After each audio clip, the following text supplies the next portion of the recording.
जी तो प्यारे दोस्तों भाइयों, अस्सलामु अलैकुम वरहमतुल्लाहि वबरकातुहू। हमारे चैनल को विज़िट करने का बहुत ज़्यादा शुक्रिया। उम्मीद करता हूँ कि आप तमाम हजरात खैरियत से होंगे, बाफ़ियत होंगे। अजीज़ दोस्तों, बिला ताख़ीर हम अपने सवाल व जवाब को शुरू करते हैं। हिसाब लगाना कैसा है? सवाल, हिसाब लगाना कैसा है और इसमें सुर्ख व गैर सुर्ख की क्या तफसील है? हिसाब से मुराद मेहंदी वगैरह जो सर के बालों पर या दाढ़ी वगैरह पर लोग आजकल जो है लगाते हैं। जवाब समात फरमाइए। हिसाब सुर्ख या सब्ज या जर्द बिल इत्तिफाक जायज़ बल्कि मुस्तहब है।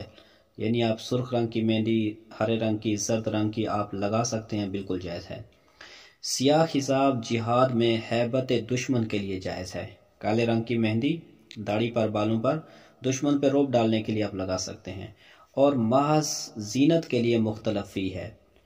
आम मशाइख का कौल कराहत का है और इमाम अबू यूसुफ रहमतुल्लाह अलैह ने जायज़ रखा है, लेकिन राजे न करना है। आखिरी बात का मतलब ये है कि अगर आप काले रंग की मेहंदी दाढ़ी पर या बालों पर जीनत के लिए, ज़ेब व जीनत के लिए लगाते हैं, अपने आप को जवान बनाने के लिए, तो ऐसा करना मकरूह है। ठीक है, नापसंदीदा है ऐसा करना, लेकिन बिल्कुल हराम नाजायज़ नहीं है। अजीज़ दोस्तों, ये सवाल और जवाब लिया गया फतवे की मशहूर तरीन किताब जामिउल फतावा जिल्द सोम से।